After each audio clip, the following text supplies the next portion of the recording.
अलगा अलगा रूप में माई रहेली हर में।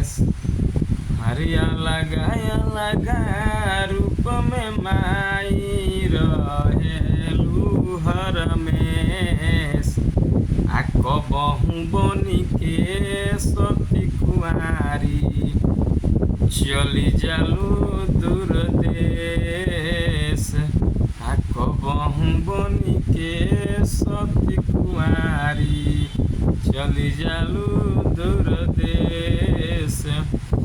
अलगा अलगा रूप में माई रहेलू हर में। कबहू बनी के सती कुमारी आ चली जालू दूर देश। का भैया लोग हमार वीडियो अच्छा ना लगे, अच्छा ना लगे ऐसे लाइक सब्सक्राइब शेयर ना कर लो यार। लाइक सब्सक्राइब कर लो यार, दबा के शेयर कर लो, दबा के सब्सक्राइब कर लो। हमार भाई, हमार भैया लोग, हमारे छोट भाई, हमार बड़ भाई, हमार भौजाई लोग देखते, देवर के कब से सपोर्ट करो यार।